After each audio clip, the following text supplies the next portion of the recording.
de los tres diferentes sistemas. Tenemos la lectura de manos, la quiromancia, o palmistry, la carta natal, y aquí los hexagramas, los 64 hexagramas del I Ching.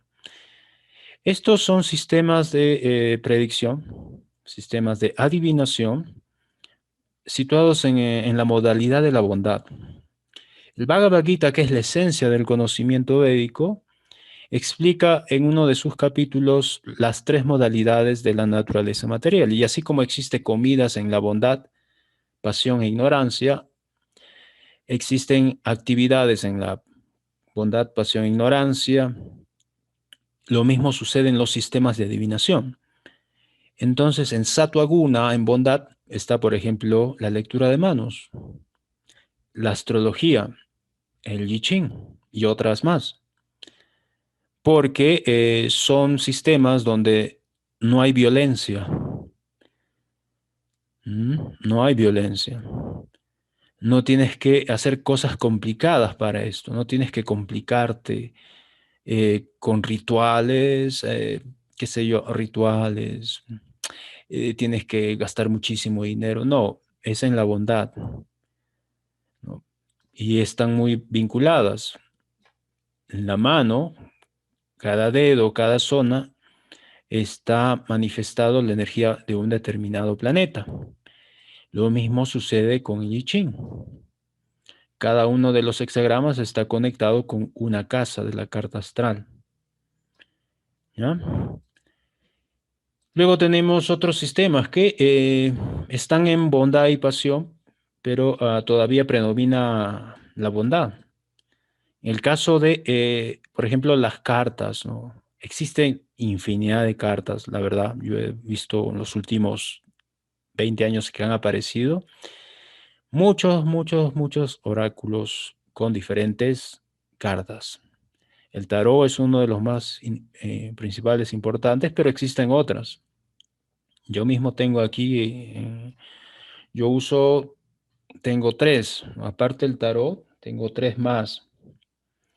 Y en una ocasión hice un curso sobre cómo crear tu propio sistema de cartas. Y es muy interesante. Están las runas, por ejemplo. O sea, si estas personas que han creado estos diferentes tarots, cartas, etcétera, lo pueden hacer, tú también puedes. En ese sentido, ¿ok? En ese sentido ya te das cuenta que la astrología o los sistemas de adivinación justamente son un lenguaje preconcebido, prearreglado. ¿Ok? Entonces, aquí voy a hacer una aclaración. Fíjense acá en este texto. Esto es el idioma español. Y este idioma español te está hablando de el Srimad Bhagavatam, te está dando instrucciones y conocimiento espiritual. Y este mismo idioma español puede hablar de Krishna. Y Krishna no es alguien que tiene karma. O sea, Krishna aparece en el mundo no por el karma. Se va de este mundo por su voluntad, aparece en este mundo por su voluntad que es eterna y está libre de karma. Entonces, el lenguaje como tal se puede usar para hablar del karma u otras cosas o hablar de conocimiento trascendental, porque es un lenguaje. Si el lenguaje habla del karma, ¿tiene que ver con el karma el lenguaje? No, no tiene que ver con el karma. El lenguaje te puede servir para explicar todo, para hablar de todo. No porque el lenguaje lo usas para hablar del karma, se trata del karma, no. Por eso es que la astrología es Kala Vidya, la ciencia del tiempo. No es la ciencia del karma, y ese es un error que muchos tienen hasta ahora. Y muchos lo manifiestan, lo he visto en distintos artículos, en las redes, incluso en libros. Conciben o creen que la astrología, cuando tú le preguntas qué es la astrología, es acerca del karma. No, no es del karma la astrología. La astrología es un lenguaje del tiempo, señales, cosas que suceden en el tiempo. La astrología lo puedes usar para describir, como es un lenguaje, lo puedes usar para describir a seres divinos, por ejemplo, Krishna, el señor Chaitanya, Srila Prabhupada, a Jesús, etcétera, como para describir la vida de gente ordinaria que tiene karma, como nosotros. ¿Está claro eso? Hay que tener esto muy, muy claro. No es del karma, la astrología, no trata acerca del karma. Es un lenguaje muy sutil y sofisticado que se usa para describir las actividades de seres divinos o seres condicionados. ¿Ok? Y lo mismo ocurre con las otras artes. Por eso es que la lectura de manos se llama Samudrika Shastra. El rey Samudra, el rey de los océanos, ¿ok? El rey Samudra, observó las marcas en el cuerpo trascendental de Vishnu. Observó sus pies y sus manos y todo su cuerpo y él recopiló este conocimiento, Hasta Samudrika Shastra, el océano de señales que hay en Hasta, en las manos. Y esto, como ejemplo, lo hizo en base a las manos del señor Vishnu. Y en base a esas manos se pueden leer las otras manos de las otras entidades vivientes, los seres humanos, por ejemplo. Entonces, el señor Vishnu o el señor Krishna, el señor Chaitanya tenía marcas corporales que no tienen que ver con el karma, tienen que ver con sus actividades libres de karma y cualidades. Porque así como la astrología no trata del karma, lo mismo en Palmistry o el I Ching. Trata acerca de las actividades que vas a hacer. Esas actividades pueden ser trascendentales, o sea, libres de karma, o actividades condicionadas. Entonces, si hasta este momento tú pensabas que todo es cuestión de karma, no, no es solamente karma. Si todo fuera karma, entonces no hay libre albedrío. Y si no hay libre albedrío, ¿cuál es el sentido de practicar la vida espiritual? Entonces dejaríamos todo a manos de Dios, ¿no? Si Dios quiere que me libere, yo aquí. No, uno tiene que poner de su parte, uno tiene que actuar. Cuando Jesús dice, eh, ¿por qué ustedes se preocupan por conseguir el pan si hasta las aves, ¿no? Si el Señor le da de comer a las aves y a los animales del campo, ¿qué decir de ustedes? ¿Ok? Entonces eso a veces se entiende mal. Se cree, bueno, como Dios da de comer a los animales, entonces Dios también me va a dar de comer, solamente me voy a preocupar por servirlo. Sí, ok, pero las aves igual hacen su esfuerzo. O sea, no es que un pajarito está ahí todo el día en la rama del árbol y los insectos caen en su boca. O el rey león. El rey, por ejemplo, el león es el rey de las bestias. No, no es que abre su boca y los animales marchan a su boca de león. El león también tiene que hacer un esfuerzo. Entonces tú puede que seas un gran devoto, una gran devota, pero eso no significa que tú vas a esperar que la comida caiga a tu boca. Tienes que hacer un esfuerzo. Entonces eso es el libre albedrío, que tú tienes que esforzarte. Eso le explicaba, por ejemplo, Krishna en el Mahabharata, perdón, Arjun explicaba esto a Yudhishthir. Esto le explicaba y decía, bueno, hay tres factores del éxito o la consecución de tus metas. Uno, concentración, ¿no? Uno tiene que concentrarse. Dos, esfuerzo, esfuerzo físico. Y tres, la gracia divina. Entonces, pero solamente no es gracia divina, tiene que haber concentración y esfuerzo físico. Si estás concentrado en la meta y le pones esfuerzo físico, entonces por la gracia divina, ahí está el éxito, el resultado.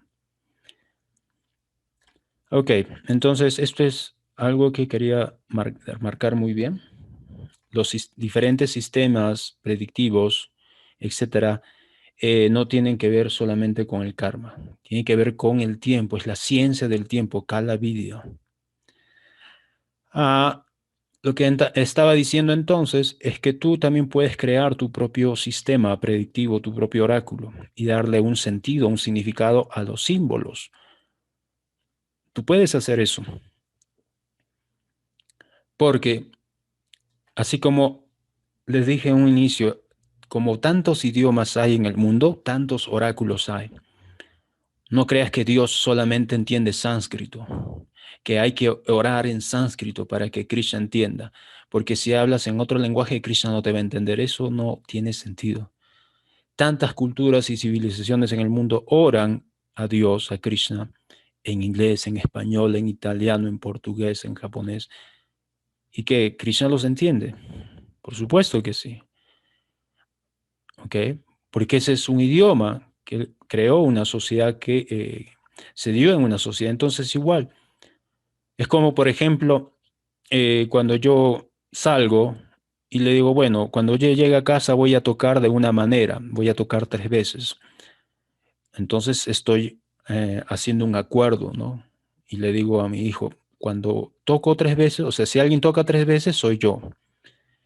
Entonces tenemos un código, ¿ok? Un código fonético, un código de sonido. 3 veces soy yo. Lo mismo tú puedes hacer un código para hacer un sistema de adivinación. Lo puedes hacer, ¿ok?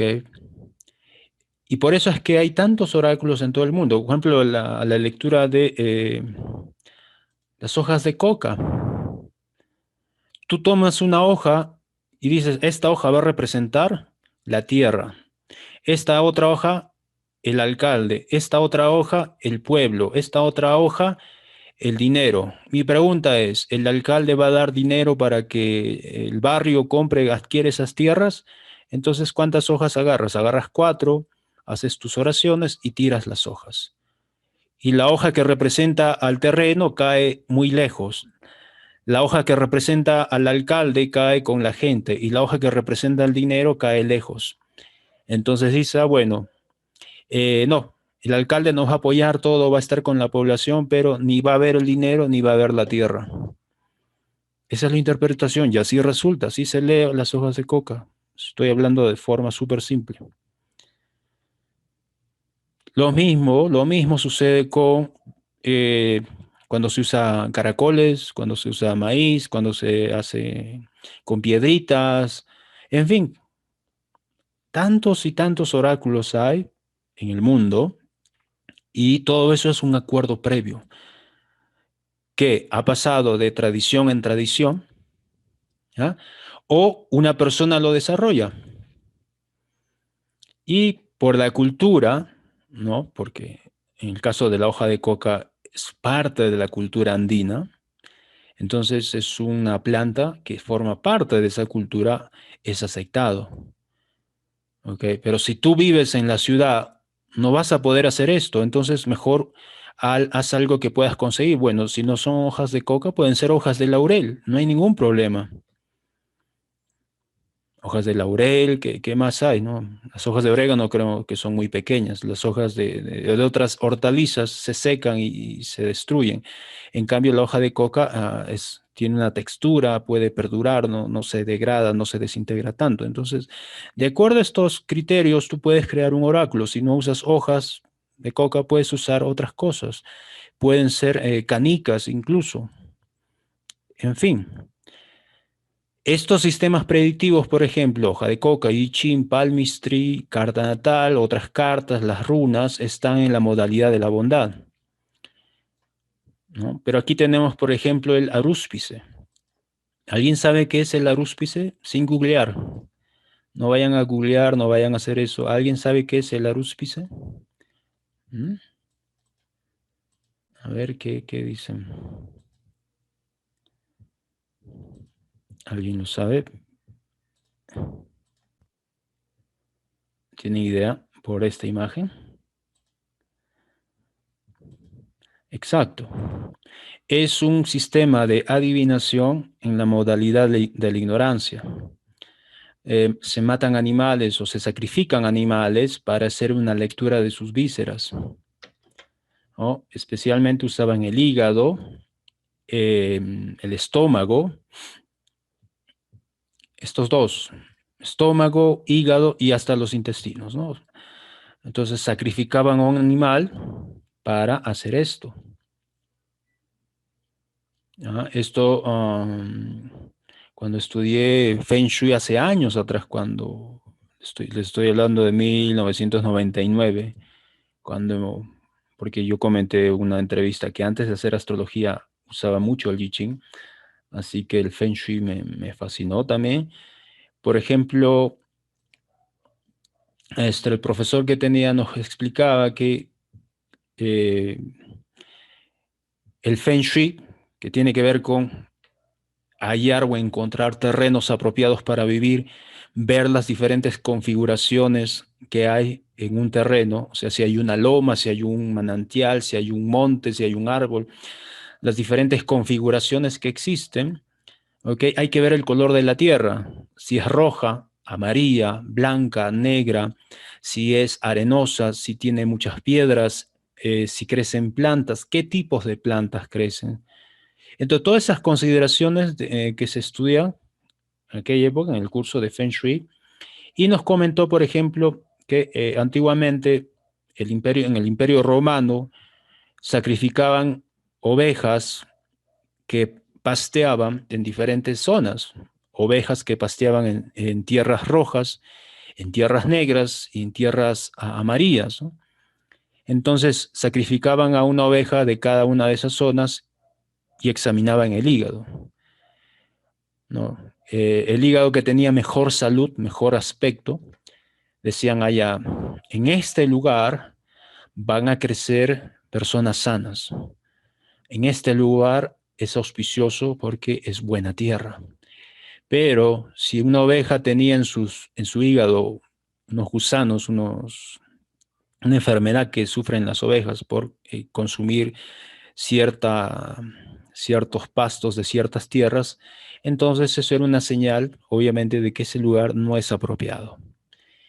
Y elegían construir una aldea, una ciudad, etcétera, en la zona donde se daba una mejor lectura de acuerdo a las entrañas de las ovejas, ¿no? Eso es, por ejemplo, un sistema de adivinación en el plano de la ignorancia, ¿no? Sacrificio de animales, eh, muertos, ¿no? La necromancia, por ejemplo. Esto que está acá. Esto también se considera parte de necromancia, ¿no? Hay un libro, hay uno muy bueno en Amazon que lo pueden leer. No es este, es otro por ahí. Más adelante que lo tengo en la portada. ¿Ok? De necromancia.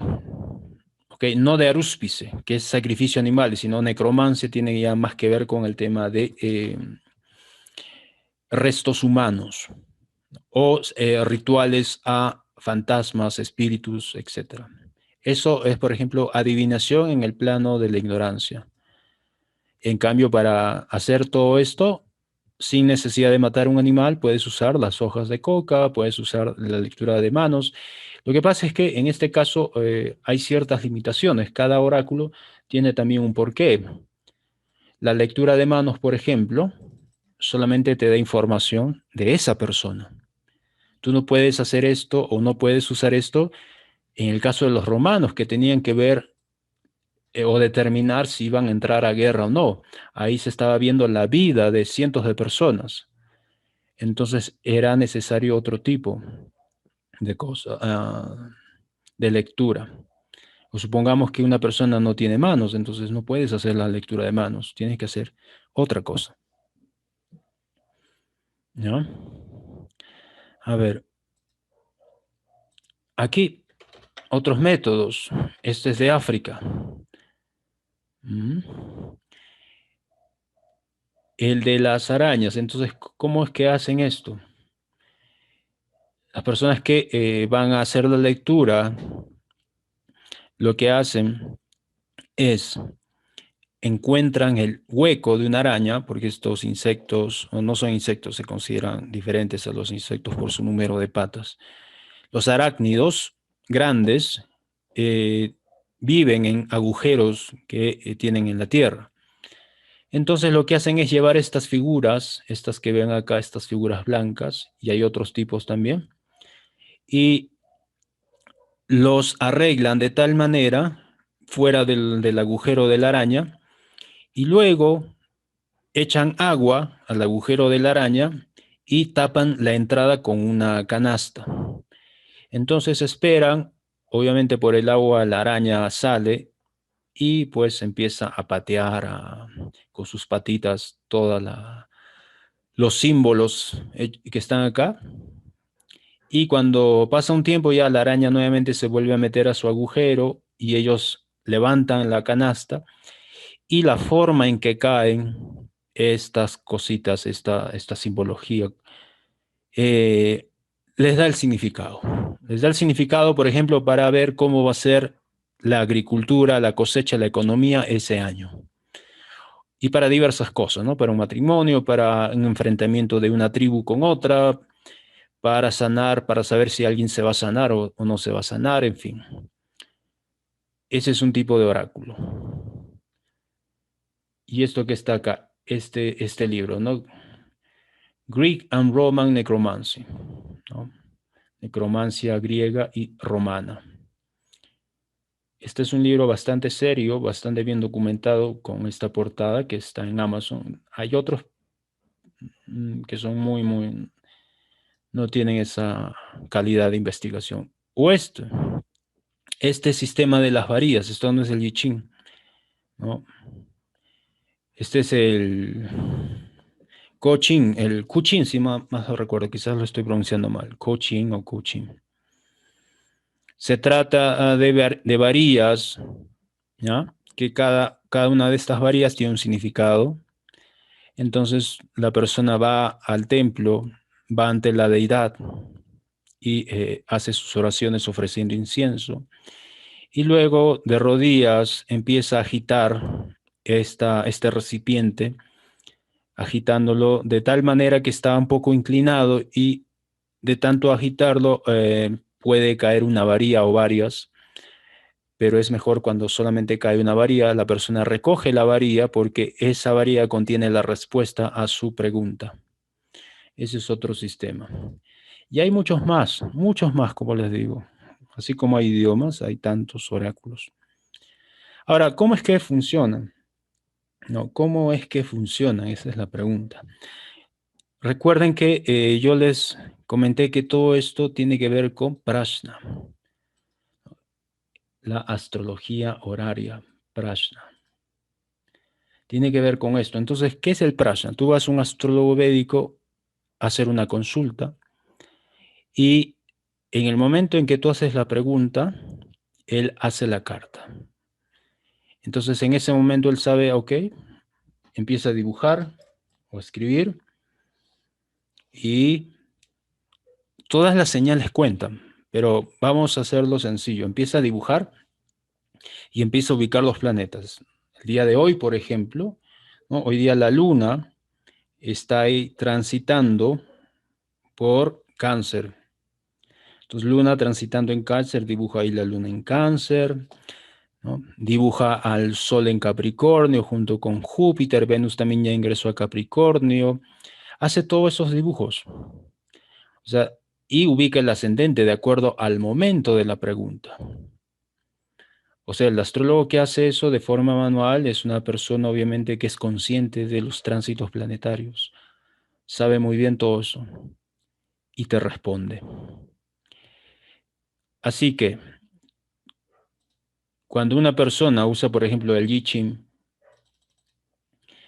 va a mostrar una respuesta equivalente con los hexagramas equivalentes a esa configuración astrológica.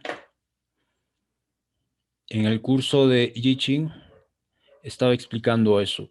Cada hexagrama está vinculado a una carta, perdón, a una casa de la carta natal o de la carta prashna. ¿ya? Cada uno de los hexagramas. Igualmente las líneas. Entonces, ahí se puede ver la relación. ¿Y cómo funciona en el caso de las cartas, de las runas, de las hojas de coca, de todo esto? Porque todo lo que está pasando refleja, ¿ok? Refleja el momento, ¿ok? Astrológico manifiesto a través de estos diferentes oráculos. Eh, yo no sé si ahora está presente, voy a ver, perdón, está Argelia, no, no está. Había una persona que iba a entrar a la clase de hoy. Ella, por Sí, ejemplo, sí estoy. tenía, perdón. Sí estoy. Ok, sí, sí. Sí, sí sé que estás. No, me refiero a que hay una persona que yo conocí que tenía un oráculo que le funcionaba muy bien y era el siguiente. Ella tenía un libro que era de refranes, dichos, proverbios, en fin.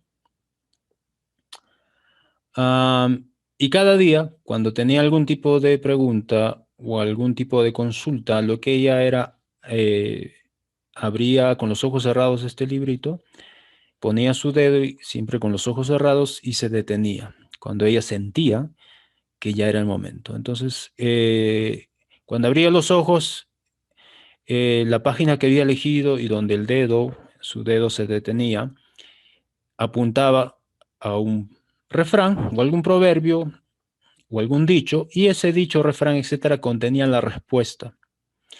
Y ese era su oráculo y le resultaba muy bien. Entonces, este tipo de cosas que tú puedes crear, que tú puedes elegir, está reflejando el momento, ¿ok? Porque recuerda, en la astrología es la ciencia del tiempo. Lo que te sale, ya sea en las hojas de coca, en las runas, el hexagrama, está reflejando el momento astrológico, el momento de los planetas, se está manifestando ahí. Se está reflejando, está, ¿cómo se dice? En resonancia, está vibrando a la misma frecuencia. ¿Ya? Por eso funciona. Cuando ustedes se den el tiempo de estudiar un poco de matemáticas fractales o empiecen a estudiar un poquito, por ejemplo, sobre la teoría del caos, este tipo de teorías o posturas científicas nos van a ayudar a entender cómo es que esto sucede. Pero brevemente les comento así. Funciona porque todo en el mundo te está diciendo cómo están las cosas. Todo. Todo es un reflejo de las posiciones planetarias. Por ese tipo de cosas es que funcionan. Vamos a esta imagen, la teoría del caos. ¿Alguien ha escuchado hablar de la teoría del caos, de la geometría fractal? Quiero saber si por lo menos hay un antecedente para que me puedan entender. Si no, tengo que hacer un resumen brevemente sobre qué es esto. ¿Alguien ha escuchado hablar de la teoría del caos, de la geometría fractal? Ok, ya. Bueno, ya es hora. Después de esto, los siguientes días dense un trabajo. Hay mucha información en YouTube, pero les voy a explicar en esencia. A ver, voy a comenzar por el tema de la geometría fractal, ya que este le antecede a Edward Lorenz, ya el teórico que propuso esto de la teoría del caos, le antecede Mandelbrot. Mandelbrot le antecede. Para eso quiero que recuerden sus épocas en que no había televisión digital. Recuerdan cuando mirábamos la televisión y alguien prendía la licuadora, la sierra eléctrica y había interferencias, aparecían rayas en la imagen de nuestro programa. ¿Recuerdan esa época? No me digan que no. A ver, ¿quién es de los 80? Ya de los 90. Sí, ok. Yo pienso que todos aquí recuerdan eso. Perfecto. Entonces, cuando uno miraba televisión en los televisores analógicos y por ahí la mamá empezaba a licuar la crema, los jugos, empezaba a aparecer esto. Y no solo era disturbios o interferencia visual de video, era también interferencia de audio. Empezaba a sonar. Entonces, estas interferencias o disturbios aparentemente no tienen sentido, o sea, no tienen un orden. No es que una línea te aparece en orden, después otra línea más grande, luego más grande. No, aparentemente son líneas sin ningún orden. Aparentemente. Lo mismo sucedía cuando se hacían transmisiones de un lugar a otro, de un país a otro. Transmisiones en onda corta. Ustedes saben que transmisiones en onda larga no es posible para hacer transmisiones, qué sé yo, de un partido internacional de fútbol. No, se necesita onda corta porque pueden resistir más en la distancia. Bueno, aquí estoy usando un poco de jerga electrónica. Les voy a mostrar esta imagen. Disturbios eléctricos. Yo les comento esto porque estudié electrónica de pequeño y me fascinaba. A ver, vamos a agarrar a una bolita, ¿ya? Esta bolita la voy a pintar de rojo y quiero que entiendan que esta bolita de rojo es una partícula de aire, ¿ya? Solamente partícula de aire. Entonces, ¿qué es el sonido? ¿Ok? El sonido es la vibración, el movimiento de las partículas de aire de un lugar a otro, de acá hacia acá. ¿Ok? Entonces los parlantes, ¿ok? Los parlantes, espero que me entiendan, ¿qué son parlantes? Bocinas, speakers, los parlantes que ustedes conocen, ¿ok? Lo que hacen es vibrar o mover la masa de aire. Entonces las partículas de aire empiezan a vibrar así, ¿ok? Y esta vibración se puede representar con esto. Cada vez que la partícula va hacia adelante, se puede representar así. Y cuando regresa atrás, así. Entonces, esto crea ondas. Las ondas se miden por tamaño, por longitud y por frecuencia. Ondas más altas, como el sonido de un silbato, por ejemplo, son frecuencias agudas, son frecuencias más elevadas. El sonido de un terremoto, por ejemplo, o una vibración de un bombo, es un sonido bajo, ¿no? Son frecuencias más bajas y dependiendo del volumen o la potencia van a ser ondas largas. Ok, entonces en el campo de la electricidad o electrónica, etcétera, están los llamados disturbios eléctricos. Ok, dentro de todos los disturbios eléctricos, hasta hace poco se consideraban caóticos o simplemente arbitrarios. Cualquier disturbio eléctrico en el celular, por ejemplo, ok, a nivel digital, o sea, el celular, las computadoras o algún tipo de transmisión, hay disturbios. Pero este hombre, esto es lo genial de Mandelbrot, Mandelbrot, ¿ya? Quien está acá, llegó a trabajar para la IBM allá por los años 61, 62. Mandelbrot. Mandelbrot fue quien se dio cuenta que las transmisiones tenían disturbios, pero estos disturbios tenían ciclos o patrones, ciclos. Y él como tenía un background o un antecedente de geometría, había estudiado mucho de geometría, le importaba, le atraía, le interesaba mucho el mundo de la geometría, él, con esta percepción o entrenamiento, aquí ya podemos hablar como si fuera un astrólogo, empezó a detectar patrones, ciclos, porque esa es la visión del astrólogo. Para él, él puede ver en medio del caos, puede ver un patrón. Eso es lo que hace o tiene un astrólogo, esa capacidad de ver patrones. Entonces él dijo, las interferencias tienen patrones, no son, o sea, al azar, no son ruidos simplemente. Él tenía esta mente, estos ojos, estos sentidos entrenados porque se dedicaba a estudiar geometría. Entonces, él empezó a descubrir que cada cierto tiempo, cada ciertos días, había interferencias. Y las interferencias más cortas, interferencias de 2 segundos, se correspondían con interferencias de 2 días y se correspondían con otra, ejemplo, cada 2 meses. Entonces había una proporción en las interferencias. ¿Ok? Espero que me estén entendiendo. Las interferencias tenían patrones y ciclos.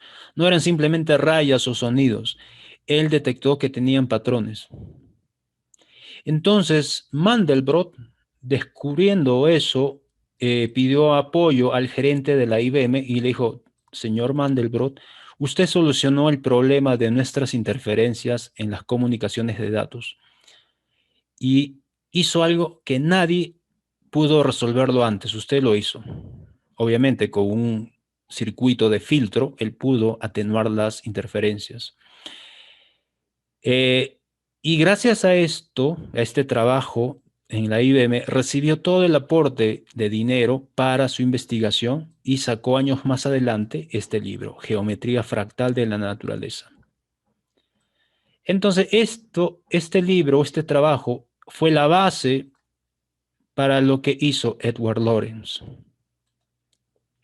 Edward Lorenz era un meteorólogo.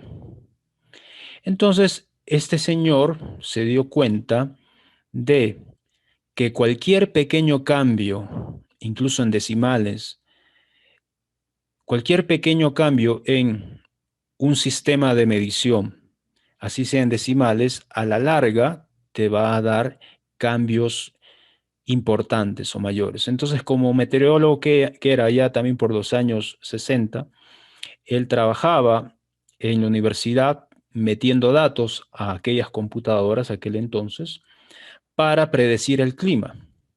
Entonces, solamente le ponía variables muy básicas, presión atmosférica, calor y humedad, 3 variables. Y introducía una variable con relación a la otra solamente con diferencias de décimas, ¿ok? Algunos decimales. Y los resultados eran muy diferentes. Él esperaba resultados muy similares o equivalentes, pero le arrojaban resultados completamente distintos. ¿Ok? Espero que me estén entendiendo hasta acá lo que trato de explicar.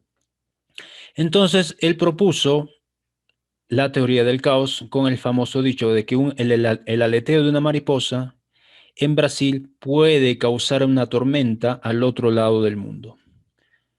Y por el aleteo de la mariposa se refería a pequeños cambios, microcambios, diferencias, que pequeñas diferencias pueden crear condiciones muy distintas una de la otra. Así que gracias a estos dos estudios podemos entender científicamente, y hay otro autor más, pero no voy a citarlo acá en esta presentación, podemos entender cómo es que los oráculos funcionan. ¿Por qué? Porque un pequeño cambio, una pequeña variación, en el momento en que tú haces la pregunta, en la intención que tienes al hacer la pregunta, etcétera, va a darte una respuesta distinta. ¿Ya? A ver. Quiero que lean esto. Bueno, esto es lo que yo les expliqué con el tema del texto, ¿no? El caos que vemos es en verdad un orden superior en tiempo a nuestra experiencia. O sea, todo caos, en verdad, esconde un orden. El pequeño caos que tú ves obedece un orden mayor, a un patrón mayor. Como en el texto, ¿no? Viéndolo así, el texto en su plenitud, ¿ok? Tiene sentido, pero cuando solo observas un pedacito, te parece que ese texto es caótico, que no tiene sentido. Y si tú ves solamente caos, quiere decir que no estás viendo el orden o el patrón superior. Pero todo caos es en verdad parte de un orden superior y es superior en el tiempo a nuestra experiencia.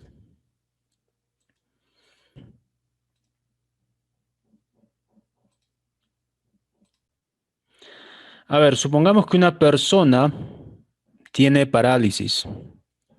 Vamos a suponer que hay alguien que tiene parálisis, como estas personas que sufrían de la polio, ¿no? La poliomielitis. Entonces se les paralizaba prácticamente todo el cuerpo, incluso no podían ni respirar y tenían que vivir con un respirador mecánico, ¿no? Hasta ahora hay 6 o 5 sobrevivientes de aquella epidemia de polio que ocurrió en Estados Unidos allá por los años 60.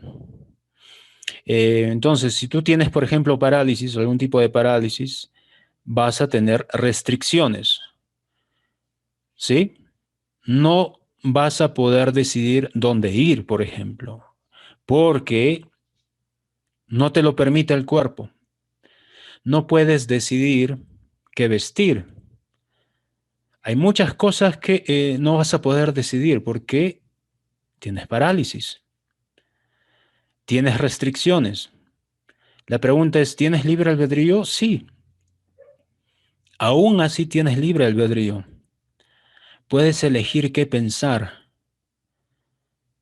puedes elegir qué mirar, qué oler, qué escuchar. Claro, si tienes a alguien que te apoye, le puedes decir, bueno, quiero escuchar esta música, etcétera. Pero al menos puedes elegir qué pensar o cómo reaccionar. Incluso en esta situación de una persona que tiene parálisis prácticamente total del cuerpo, y aunque hay muchas restricciones, aún así puede elegir. ¿Cuál es la diferencia con alguien que no tiene parálisis y está en la cárcel? ¿Cuál es la diferencia? Que sus restricciones son menores. O sea, el que tiene parálisis tiene más restricciones que alguien que está en la cárcel, por ejemplo. Alguien que está en la cárcel tiene restricciones porque está encerrado, no puede ver a quien él quiere, no puede elegir la comida, pero puede moverse. Alguien que tiene parálisis no, pero el que está en la cárcel todavía se puede mover. Puede saltar, agacharse, rodar por el suelo, saltar, hacer ejercicios. Puede elegir qué leer incluso, quizás no qué comer, pero sí puede elegir qué leer. Quizás en la cárcel hay algún programa de rehabilitación, algún programa para aprender algo manual, manualidades. Todavía tiene elecciones, aunque hay restricciones, pero todavía puede elegir. Y una persona que es libre, ¿ok? Ya no está en la cárcel, es libre, alguien que tiene una vida libre, aún así tiene restricciones. Nosotros no estamos en la cárcel propiamente dicho, en un penal, no, pero aún así tenemos restricciones. No podemos cambiar el clima, no podemos hacer eso. Si es verano, no podemos decir, quiero que llueva, hace mucho calor. No. Y más aún en esta época, aquí en Perú o en su país, hay muchas restricciones por la pandemia. Pero entre alguien que vive en la cárcel y tú, todavía hay restricciones y al mismo tiempo puedes elegir. El que está en la cárcel no puede elegir el almuerzo o el menú. Tú todavía puedes elegir eso. El que está en la cárcel no puede visitar a quien él quiere, no puede tener un perro, no puede ver un programa de televisión que él quiere. Tú todavía puedes hacer eso. Pero igual, existe simultáneamente destino, o sea, restricciones, eso es el destino, te restringe de ciertas cosas. Sí o sí estás restringido y aún así tienes libre albedrío, así tengas parálisis. Y una persona que ya no es una persona, qué sé yo, normal, por decirlo así, sino alguien que lleva una vida consciente. Esa persona que lleva una vida consciente igual sigue teniendo restricciones, o sea, un destino, pero al mismo tiempo ha elegido bien. Entonces, cualquiera sea tu estado de existencia, ya sea que estás aquí en este extremo o en este otro extremo, va a haber destino y al mismo tiempo libre albedrío. Tú puedes ser una persona consciente y usar toda esa libertad que tienes. Aunque tienes restricciones, todavía tienes más libertad que la persona que tiene una parálisis. Pero si usas mal tu libre albedrío, puedes terminar acá. Y una persona con parálisis que no puede ni siquiera hacer sus necesidades básicas, ¿ya? Si toma buenas decisiones, puede llegar a esta plataforma de una vida consciente, con mucha mayor libertad para hacer las cosas, pero igual va a seguir teniendo un destino, y eso es la restricción. El destino es aquello que no lo puedes cambiar. El destino no lo puedes cambiar, pero aún así, a pesar de esas restricciones, sigues teniendo la oportunidad de elegir. Por eso es que simultáneamente hay libre albedrío y destino.